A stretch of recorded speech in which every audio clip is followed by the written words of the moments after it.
Hey everyone, it's Janine Hovell-Cox with It's All Legal Too, and welcome to another episode of Sunday Sessions.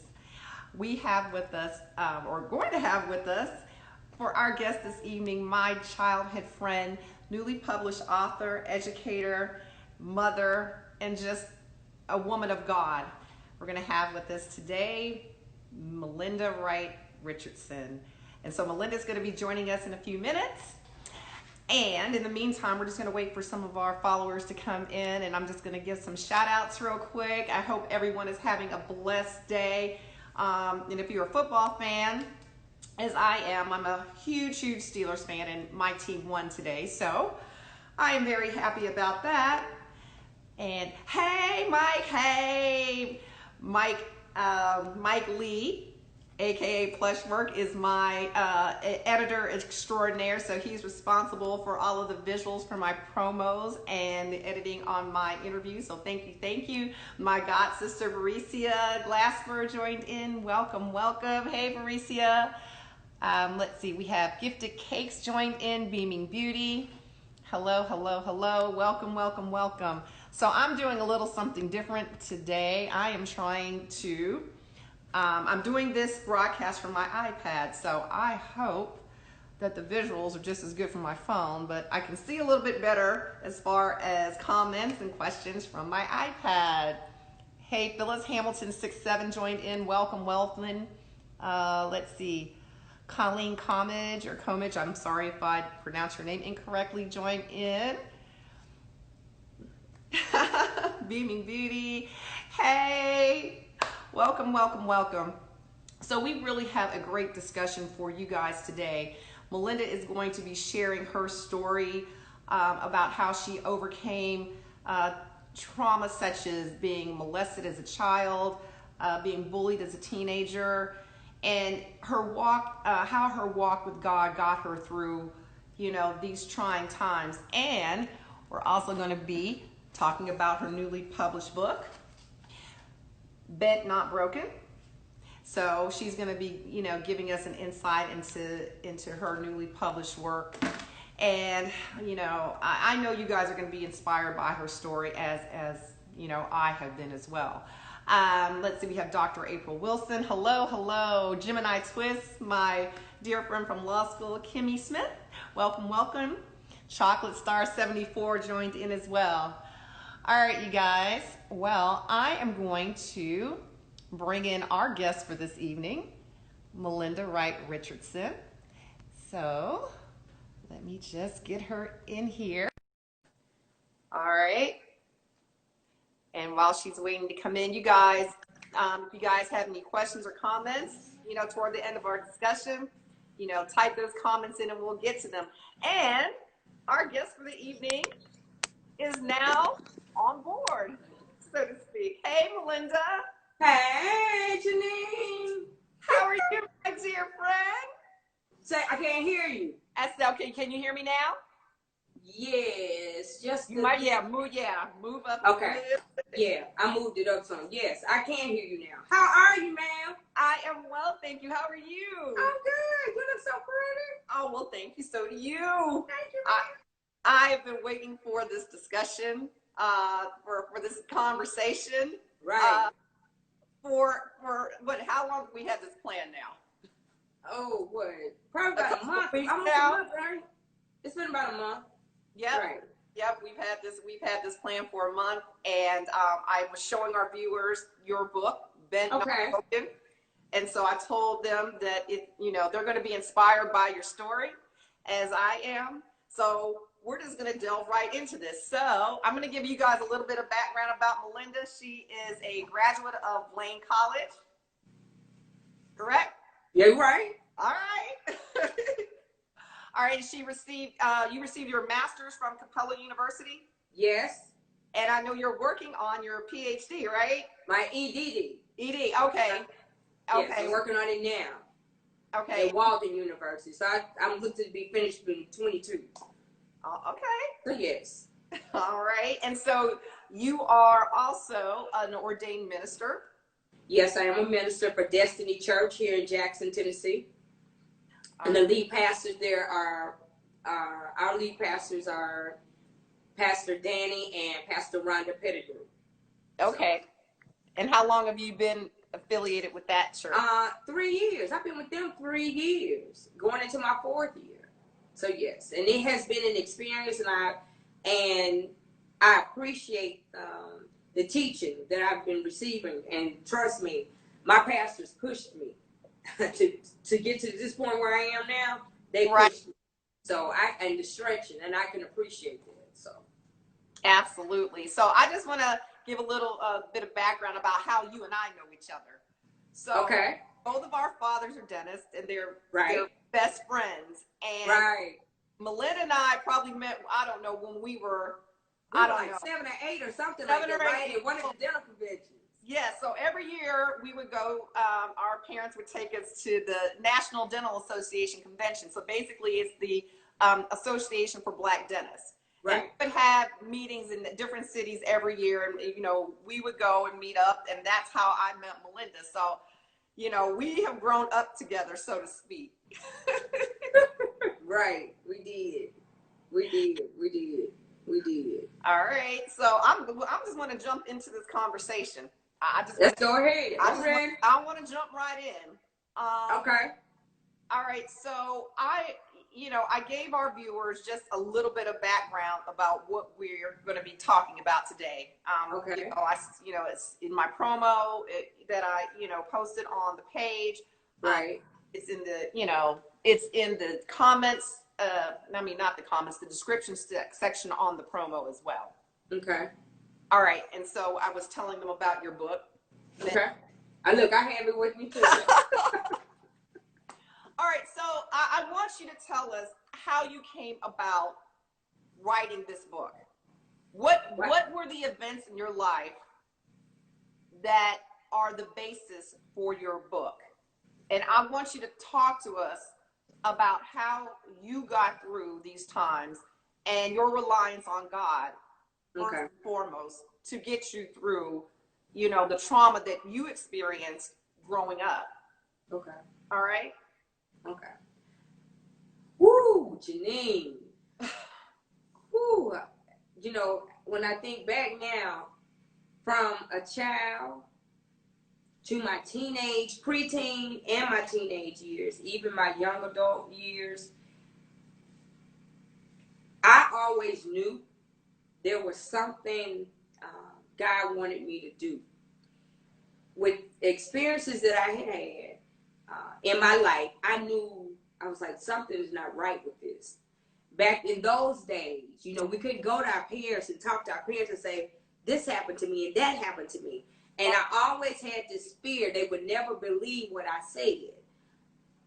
For like 8 years, I went through the molestation piece. And starting at what age? I was molested starting at 5 years old. My innocence was taken at 5. And I can remember, I remember when I would have to go to the sitter's house, and my parents, and I would squinch, or I would have tantrums, and they were like, what's wrong? And I never could just say, I don't want to go. They didn't understand, right. And like I said, back then, when I was growing up, I couldn't talk to my parents about, some of the things that I didn't think that was normal or right at the time. Right. As time went on, I had to end up seeing a counselor. I had to end up actually seeing a psychiatrist, because all the emotions, the behavior, me acting out, my parents couldn't understand. But it was because of what had happened from age 5. Then I eventually was introduced to drugs. And actually from the same people who molested me. So, right. And so let me interrupt you, but so you were the individuals who molested you were basically entrusted with your care. Yes. Correct? Very much so. And I tell people this: before I went to law school, I was a social worker. So I used to work with kids who were sexually abused, physically abused. And the majority of the time, the perpetrators are people that know the victim, are in close proximity to the victim, and who most of the time know the parents as well.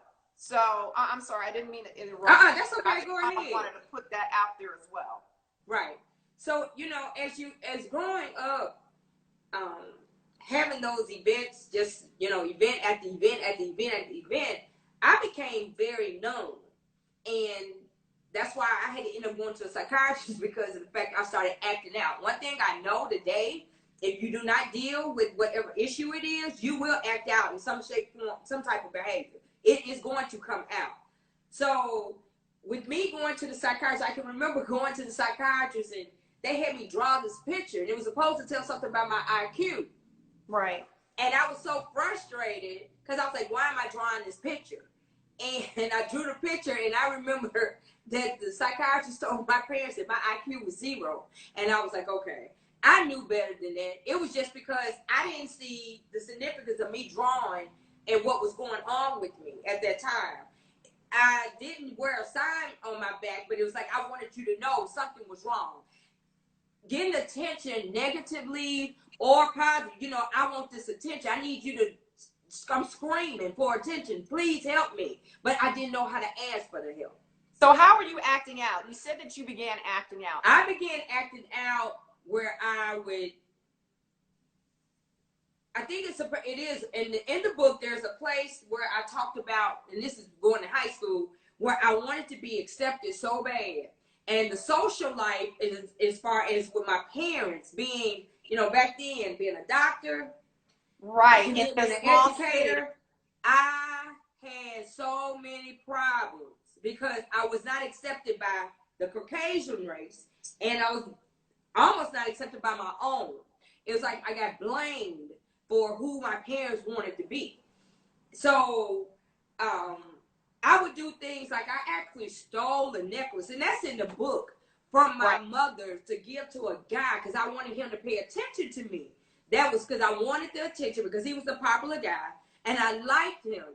And I did things like going to steal just to buy, like as we say, with buy friends. Or I would jeopardize myself just so you could like me, not thinking about what the consequences would be, or what may happen to me as far as if it put me in like a state of mind, like if to go back and think about, okay, why did I do this or why did I do that? I didn't think like that. It was like impulse, that moment. This is what I wanted. This is what I wanted to do. I can remember what we called that is a king baby. I want what I want when I want it, because I'll be honest, I was spoiled. And so I'm used to kind of having things like I want them. So, but I would, you know how they go. So I would do things, just just jeopardizing myself. If it harmed my body, I did it. It was like whatever. So, going through that moment, for me, when I go back and I look over it now, Janine, I'm just like, oh my God, just how I damaged my own self, but because I didn't have the help that I needed, you know what I mean, to get out of it. So I go back and I just look and I'm like, wow, just the mistakes I made over my life. But at the same time, I didn't have that help that I needed. So as time went on, when I went to college, that's when it really got bad for me. I was drinking, I was getting high, I needed that euphoria feeling to feel like I was somebody, So basically, a false sense of who I really was. Yeah. So basically, you were self-medicating yourself. Yes, all the time, because I couldn't cope with my feelings. I didn't know how. I didn't know how to do it. So as I went on, I was promiscuous. That was part of it too. I'm not proud of that, but that was part of it because I felt like my body, because I was such a shapely woman. Right. It got attention. So I'm like, this is what love is. Searching for love in all the wrong places. Right. So that's what I was looking for at that time. So I'm saying, okay, this is not normal. and I know this not normal, but how do I get out of this? Right. I had to go to treatment center several times, honestly. I had to go see a counselor several times, honestly. But it only came to that point when when the pain exceeds the pleasure. When you're hurting more than you're having fun. At what point did you realize that? At what point did the pain just get to be so unbearable? When it became like that for me, honestly, Janine, is when I had almost OD'd. Because I had actually tried to commit suicide several times. Because I remember, right. You remember, right. Not long after that. Right. It was that time where I was trying to actually kill myself because I didn't know how to cope. And like I said, you didn't have the people. And that was another thing, and I'm going to say this. And I know this is taking a risk, but I'm going to say it. From being here where I am, and everybody kind of knowing in a small town, everybody knowing everybody, it was, for me, it was hard to talk to people. Because I didn't want people to go back and share with my parents. I just wanted to talk to that individual and see if they could help me or lead me in the direction for him. Sorry. But, you know, a lot of times, that's okay. A lot of times, what I would share, it'd get back to them, and I couldn't talk. I just couldn't talk to my parents at that time because they didn't understand. And that's not saying my parents are bad parents, because they're not. No. They did the best they could to raise me, and they did a marvelous job to raise me. Absolutely. And they taught me right from wrong. So, you know, I'm blessed for them, and I'm blessed to still have them here. Right. But it was just, they didn't know. And people around, you know, they would go back and share things, and I was like, no, I can't. I can't. So I kept a lot of things bottled inside. And right. That's how, when you, as they say, the elephant in the pink room, instead of dealing with what's really going on, you're just piling on top of each other. So when I did explode, I was exploding over a lot of different things, starting back from 5 years old, really. I told my parents up through junior high, high school, college, they didn't know. They did not know. I just told my parents about the molestation probably about 20 years ago. And when I did, it was not pretty. Right. You know, I know they felt guilt. Sure. Because, you know, they're supposed to protect the child. Right. So I knew then, it was like, no, this is not. And they, you know, I did. I hate that they had to experience it that way. But when I went to treatment and we started digging with my issues, really going there, because I used to always be a surface person. I didn't ever want to go in and dig in. But when I did and we started talking about it, I had to relive those feelings. And then it was time, they told me, you're grown enough. It's time for you to tell. And I think I was probably like 25 when I told them, finally told them. Wow. And like I said, it was not pretty. So. And how did they react? How did they react? My dad wanted to block it out, like it didn't happen.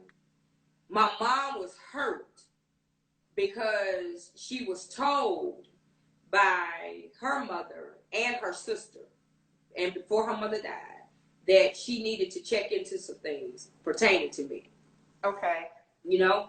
And after finding out, that just crushed her.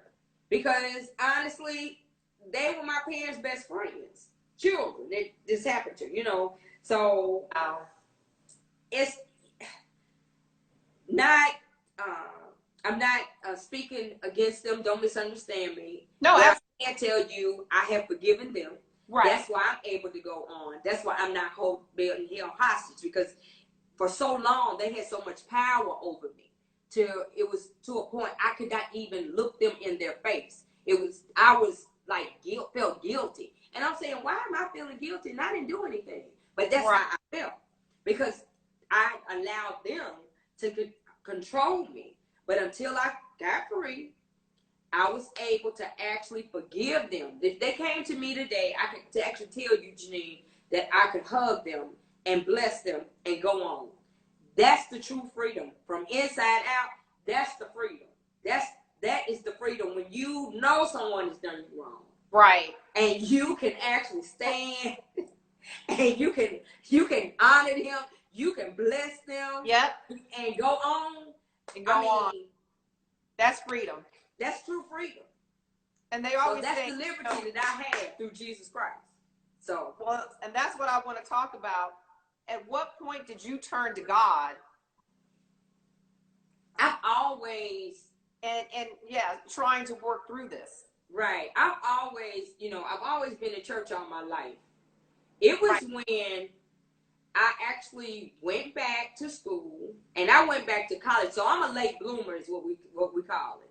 I went back to college when I was 24 years old. Okay. And I went to Lane then, and I graduated when I was 29. So what I did, I can remember being in the choir, and believe it or not, just just being in the choir setting, and the songs that we sung and what that we had to sing and how we went on tour, it actually brought me closer to God. That's when I learned my own concept, okay, and not what my parents learned or what my grandmother learned. That's when I really came. That's when it started for me. Is when I was in college, back in college at Lane College, and I was in the choir. That's where it started for me. And from there on, I always knew it was something special about me. It was something special. And I would always ask God, what is it? What is it? What is it that you want me to do? So as I kept going,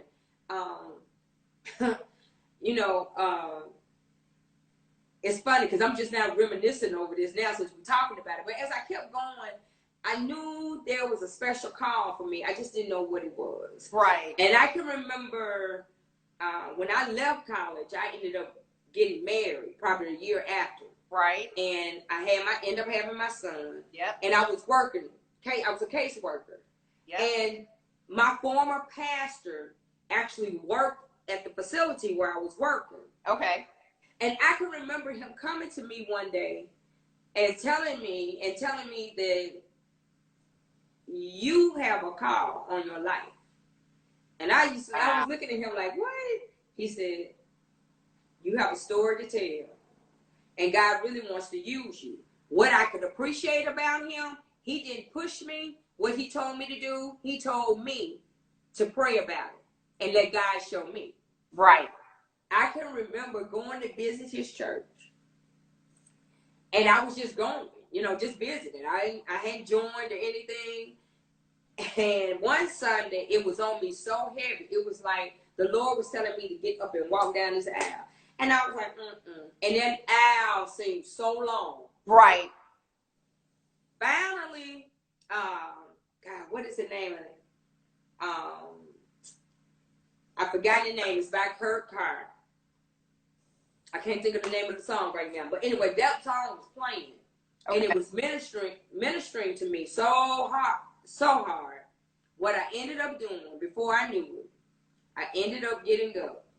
And when I stood up and I walked down that aisle, oh my God, it felt like it took like forever for me to get there. But when I did finally say yes to God, it was like something just lifted off of me. Wow. So it's like, ever since I really accepted who I was in him, right. And I was like, okay, God, I'm going to do whatever you say, I'm going to do your will, it's your way, whatever. It hadn't always been easy, and I'm not going to say it is. Right. But my life has been so much better just by the obedience. And I tell people now, and I still have to hear, even with friends that I have in ministry, I know they have to still tell me sometimes, obedience is better than sacrifice. Right. And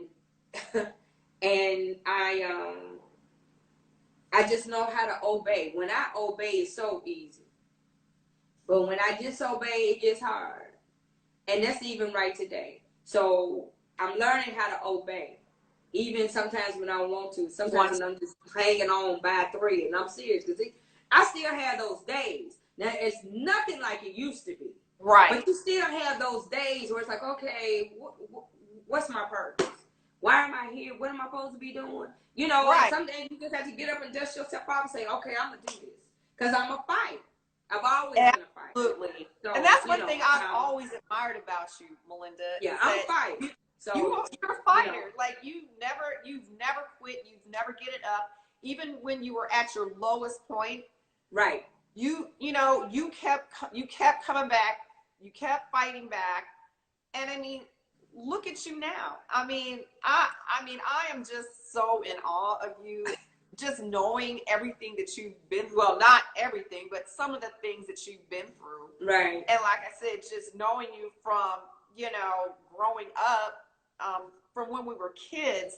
Right. I never would have imagined that you've been through some of the things that you've been through. Right. Right. You never know a person's story. That's why you can never judge a book by its cover. Never. Absolutely. So, just because I may look good on the outside, doesn't always mean I feel good on the inside. There was plenty of days when I would just scrub my body because I was feeling so dirty on the inside. Wow. That I wanted to clean myself on the outside. You would be amazed. So, yeah. It's a lot. It's a lot. It's a lot. I mean, it is. It's a lot. It's a lot. A lot everyone talk about. Honestly, everyone can't handle it. Everyone can't handle the story. Everyone can't handle the dirty, you know what I mean? The nasty part of your life. Yeah. I'm careful today in who I share that with. Right. I'm very careful. No one can judge me, but we do get judged. We know that sometimes. But I've just learned how to keep my head up and to keep going. Even in the midst, I've had to walk through, trust me, even when I was in tears. So, and sometimes this happened today, even with me being free. Right. So, it's still a journey every day. It's a journey. Every day, it's a journey. But I would not trade it for the world. Everything, and I said this in my book signing, so I didn't know the strength that I had. Everything that I went through was necessary. Now the manifestation has come. So, absolutely. Right. So I want to talk about, because you mentioned in your book about the fact that you were bullied. Why were you bullied? I probably went through it so fast. I was bullied a lot of times because, and this is honest, because of who my parents were. Just because Dr. Melvin Wright wanted to be a dentist, and just because Mrs. Georgia Ann Wright was an educator. She taught second grade.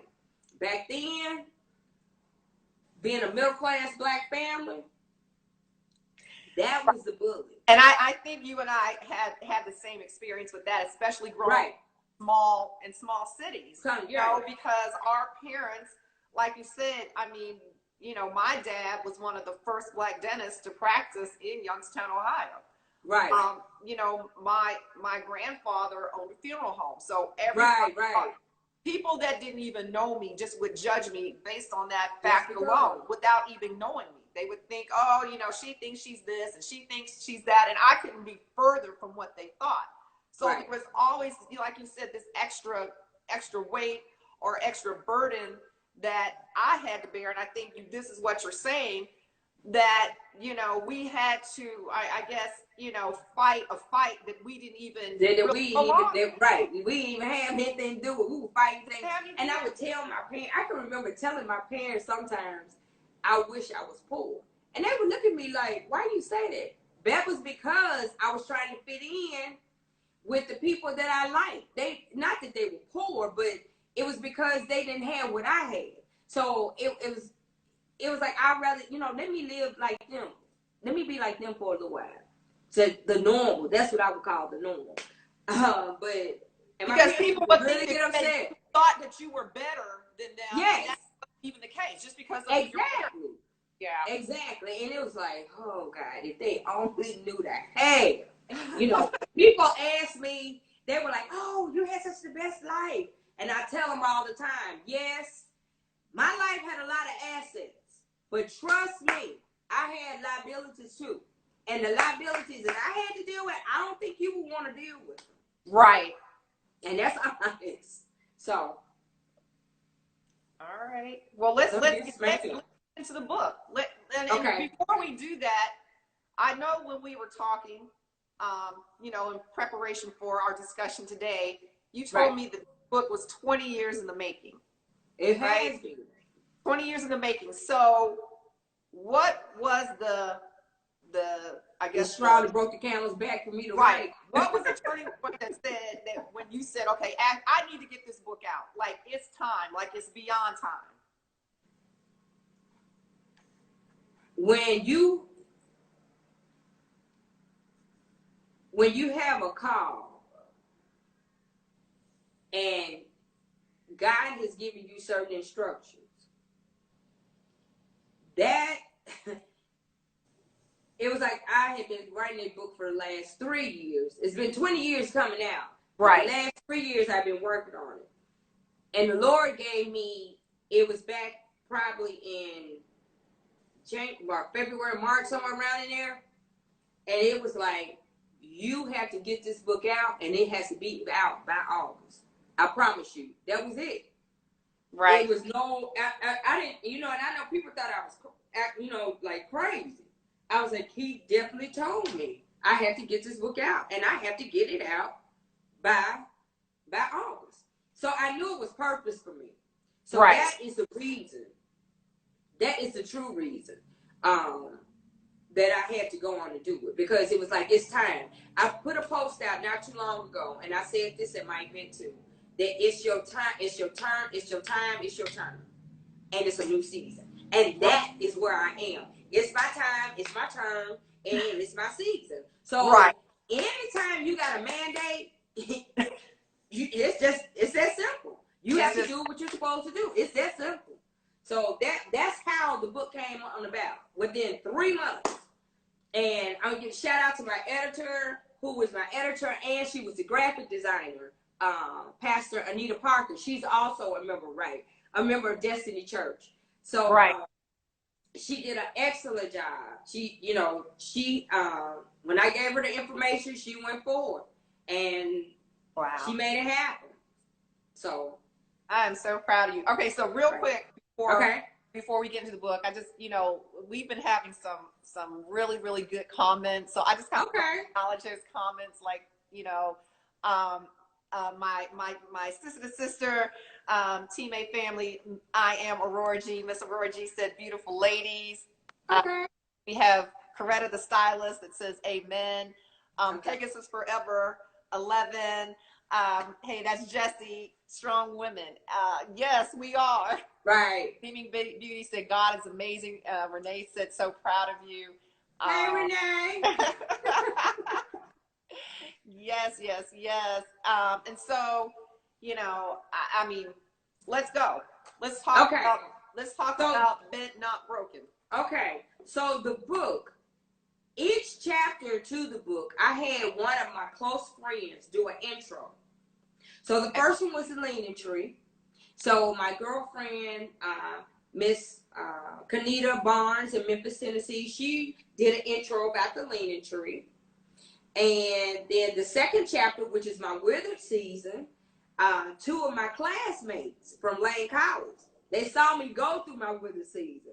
Mr. Eric Perry from Humboldt, Tennessee, and Mr. William Graves Jr., the second one, from Memphis, Tennessee. Then I had the third chapter, which is Living with the Thorn. Very close friend of mine. He's a pastor, Pastor William Smith III.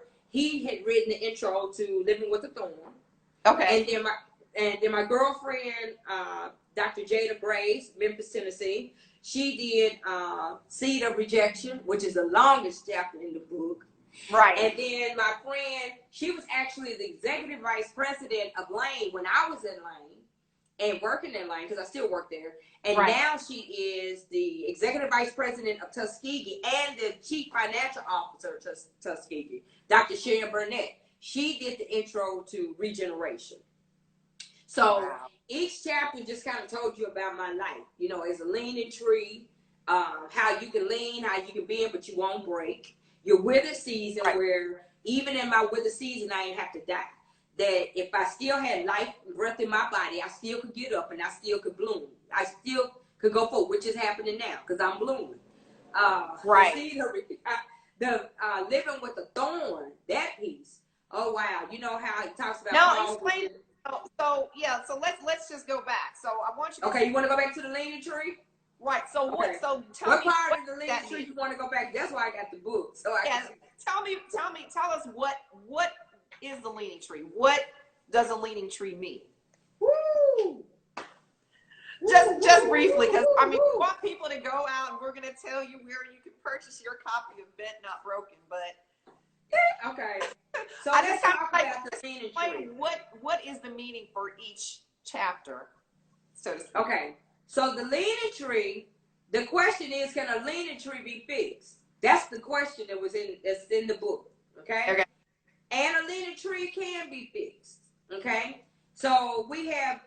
There are some insufficiencies that you lead to me. I'm reading from the book now, okay? Right. For me, adopted behaviors that no longer placed in my life. It was in that moment of reflection that I began to question myself. Who am I? Where did this start? What caused the slope of my foundation as a young age?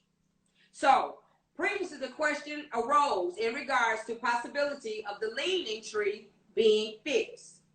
If you had asked me in previous years, my answer would be a strong no. Today, my answer is yes. Why?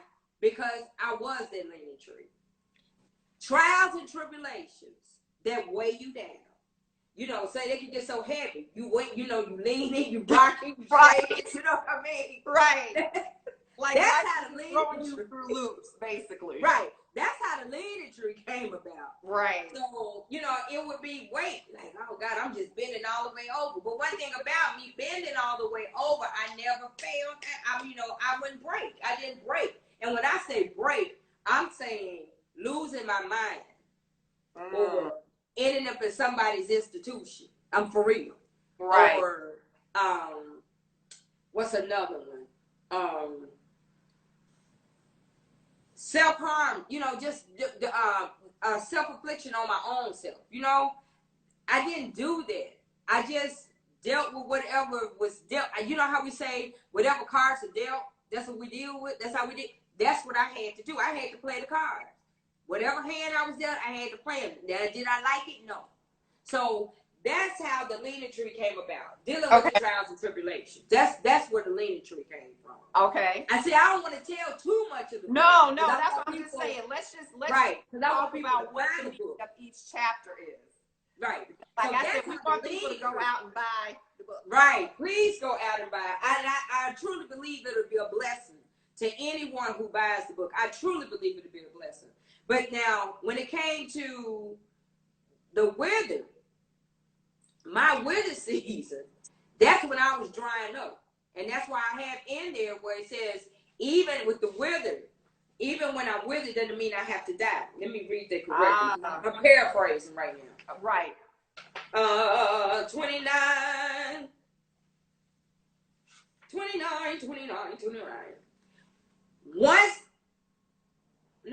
Okay, let me go back. And once blooming the flower now shows signs of withering. For more of my life than I like to admit, I was that withering flower. So, to be withered, the definition is basically what? To dry up or diminish, right? Right. Additional meanings could be fade away or decline or to perish. Withering used figuratively in the Bible means to express leanness of soul or spirit, about your spirit as well. Okay. So my spirit was drying up. You know how you can be spiritually bankrupt? Yep. That's the best way to put that. Okay. I was spiritually bankrupt. I was just spiritually bankrupt. I was dead, dying spiritually. I was committing suicide slowly. So not just naturally, but spiritually too, and emotion, all of it, all tied in one. But the spiritual death was really, really, really bad. So that's where the withered season came in. Right. And like I said to you, they quote, then let me go to it. 29. Where it says, things that wither don't have to die. If there is any life left in you, there is a chance for you to start anew. Regardless of what the situation, you don't have to accept defeat. Although it may not be easy, you can bloom again. Take whatever strength you have left and fight for yourself. Amen. So, right. So, like we said earlier, we don't have to fight. I had to fight all my life. So, that's how that one came about. So, let's go to living with the thorn. Yes, honey. You know what living with the thorn means. So, there are things. So, we talked about every affliction won't be removed. It's some things God allows to stay there. And to keep us humble too. That's what I say. And I believe that a lot of that happened with me. So, when in second, so I'm going to talk about in 2 Corinthians in 12:7, where Paul says, to keep me from being conceited because of the surpassing greatness of the revelations, a thorn was given to me in the flesh, a messenger of Satan harassed me to keep me from becoming conceited. So just like Paul, I believe that my thorn was given to me to keep me humble and dependent on God's grace. Wow. That is why I was given that thorn. And so what was the thorn for you? What was that? That thorn, that's what I was just about to go there. Yep. The thorn for me in this chapter was when I was dealing with alcohol and drugs, and I was becoming sober. And how I still felt, even going to Alcoholics Anonymous or Cocaine Anonymous, I still felt that I was more important than they were. Like I still was on this high horse. Wow. And I ain't need to trust me. And when I tell you they got me together real quick. Like, no ma'am. They split. And then when I started seeing doctors, lawyers, and other people in there, I was like, oh, okay, we all the same. So I had trust me. Real fast. I humbled real quick. When I was at Alcoholics and Cocaine Anonymous, real quick. Because I just had this air about me, I'm better than. Because I grew up this way. I had that. Now that's honest. I did have that. So it's some things, God had to show me. He had to humble me, as I say. So that's why I say living with a thorn. Okay. So even in chapter 3, that's what my living with a thorn was about. Okay. Now my seed of rejection. Yeah. When we go to the seed of rejection, oh my God. And that's the chapter that I like. Okay. I know everybody. Rejection is such a strong word, and you know what I've come to realize, and I've been, over the past few years, so to speak, because I'm just kind of trying to walk into my purpose. I think I finally found it. That sometimes rejection is God's protection. Hello. And that's what it's just like. That's it. That is it. So the rejection is defined as a dismissing or refusal of an idea or proposal. Now, for me, my rejection dealt with the molestation. It dealt with, and I even talked about it. Some people don't know, but I ended up having to do time. I actually have been to the penitentiary. And I had to go twice. People don't know. I went to jail. I can't even count how many times I went to jail. Right. I can't count. I can't even count that. But I can tell you that going to jail and then going to the penitentiary, and it was because of my own making. Let me be honest about that. But it was also because of things that had happened prior that I didn't have help with. I was writing checks. I'll be honest. I was writing checks on my own parents because I was using at that time. And my drug habit had become so bad that I was like dying. And I would go and steal checks from them and write checks just to get a fix, as we say, or just to go get high, whatever. And I did that for so long. And my dad, he said, I'm pressing charges against you. And I can remember looking at him. I didn't speak to my father for a long time because I was so angry. How could you do this to your daughter? You know, that was the attitude I had. I'm your daughter. Why would you do this to me? Right. And he was like, if I don't do something, you're going to die. Well, that's what I was going to say. Was that his way of trying to protect you? That was his way of trying to protect me. But now you got to understand, I went in a state of mind to see protection, not then. Right. But now I understand. I understand. My parents did, and that was God's protection too. That was that was probably the best thing that could have happened to me, was for me to go experience and be locked up. Because as soon as that happened, as soon as that was over, that's when I went and started getting sober too. So all of this happened like around the same time. So that, excuse me, that's why I thank God for my experiences. You know, like I said, everybody can't handle the experience because it's a mental thing too. But for me, I in the seat of rejection, that's what I dealt with. Dealing with the molestation, that piece. Dealing with being a drug addict, dealing with going to jail. And actually coming out of it. You know, there's a part in seed of rejection that I'm not going to share that people, you know, they can't believe. They're like, you actually did? Yeah, that actually happened to me. And I think you probably know because your eyes got big. I think you probably know the part I'm talking about. Right. About, you know, right. So, you know, there was a lot. That, you know, I don't want to be graphic, but there was a lot of things that transpired. And even and it's not in the book, but even my rape, and it's not in the book, but even my rape is a part of the seed of rejection. That happened too. Right. So, you know, I turned my pain into purpose. That's basically what has happened. And that's what it's about. My pain has been turned into purpose. That's, you know what, I said that like probably right after the pandemic started.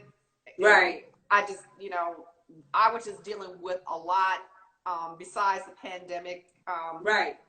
In my personal life. And right. You know, I think everything just came to a head, and I just like, but somehow out of that, I started, you know, I'm like, okay, I'm gonna start this platform. I want to talk. Like, I need to talk. I want to try to help people. How can I make a difference? How can I help? And this is what it's turned into. So I'm proud of you, Janine. Thank you. Linda, I am proud of you. I appreciate you.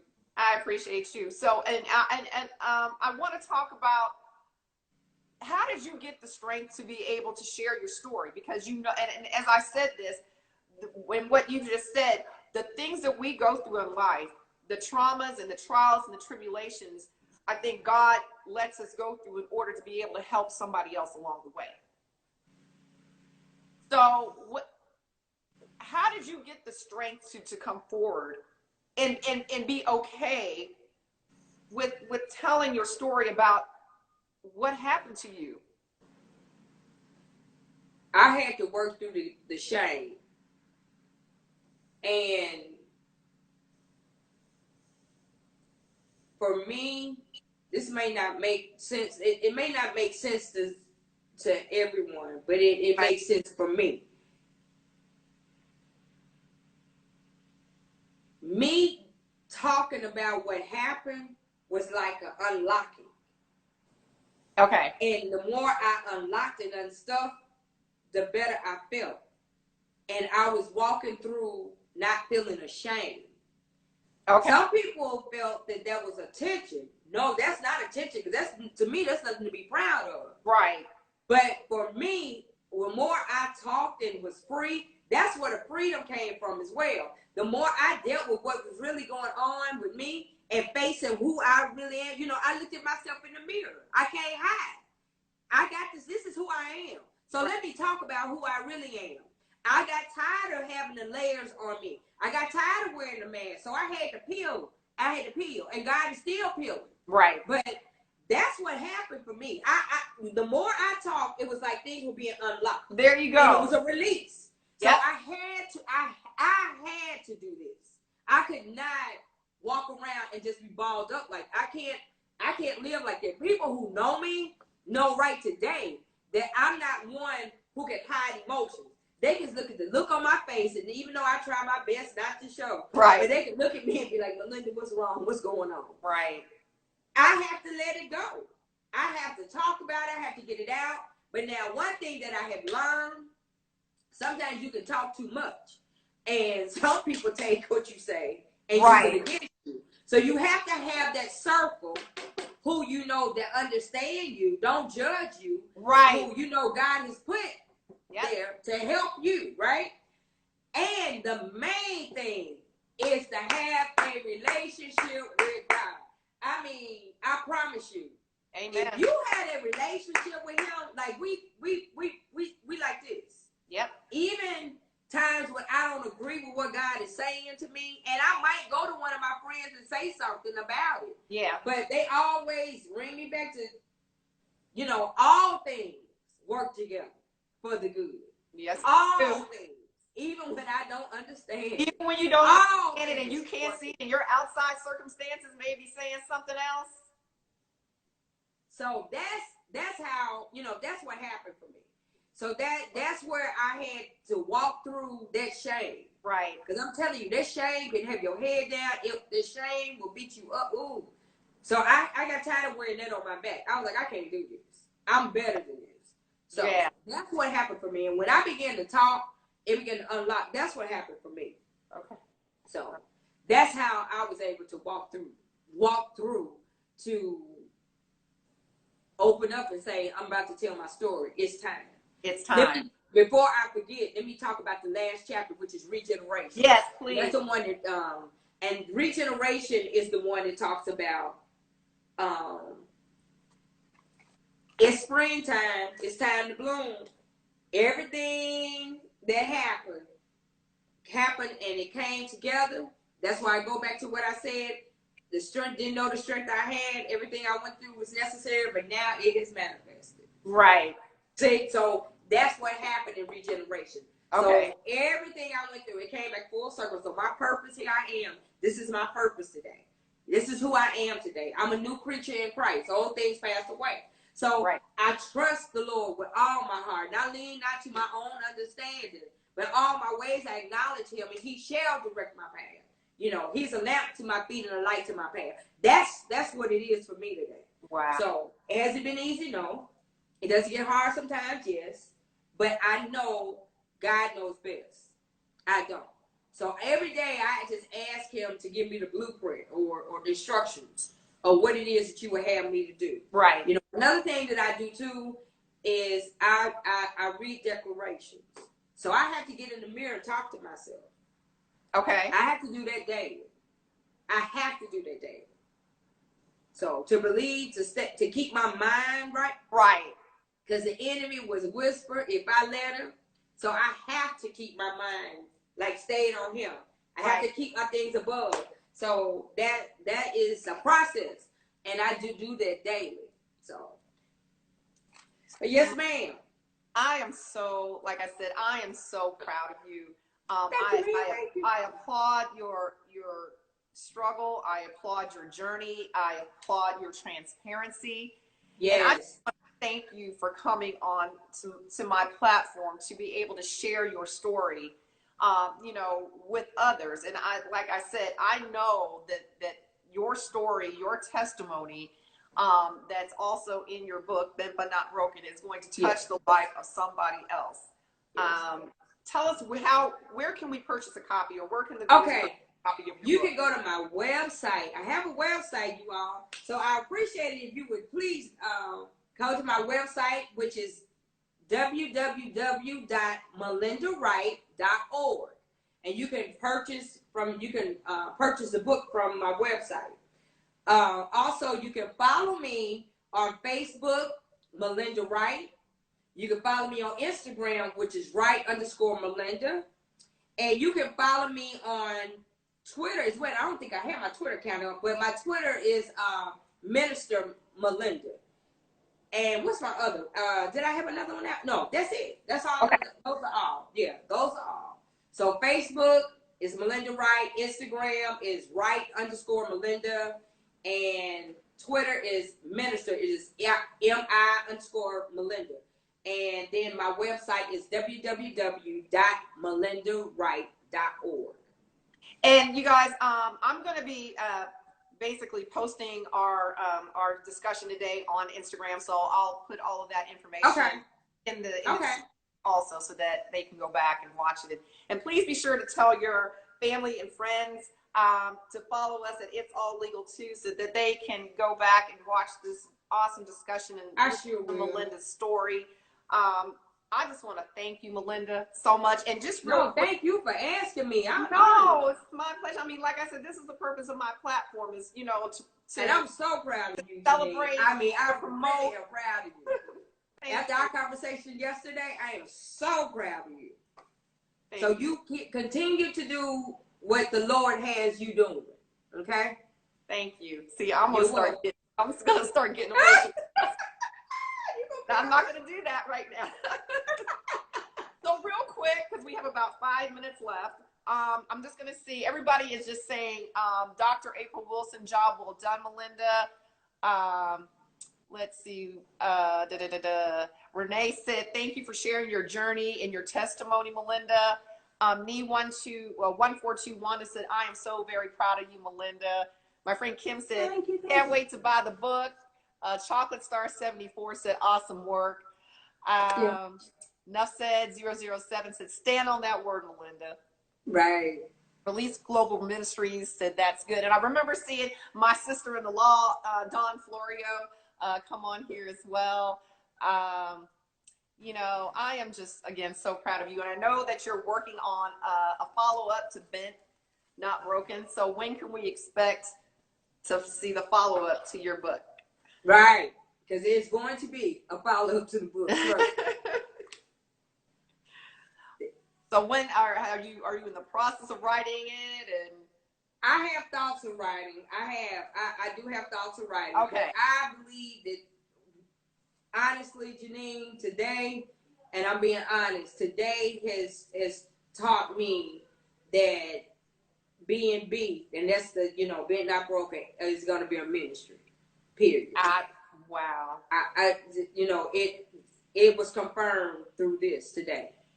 So I'm so proud of you. Yeah. I'm going to do whatever I can to support that ministry. I believe you. Yeah. It's going to be a ministry. It was confirmed while we were talking. Trust. Look how God works. Right. Right. So it's my time. It's my turn. So do what God has for you. Your season. Amen. Yeah. Well, I love you, my sister. Thank you so much for coming on. Thank you. I love you too. So we're gonna have to look. Daddy we're gonna have to Mama Wright, and Melvin Jr. I said right. I love you all. You're like my extended family. Right.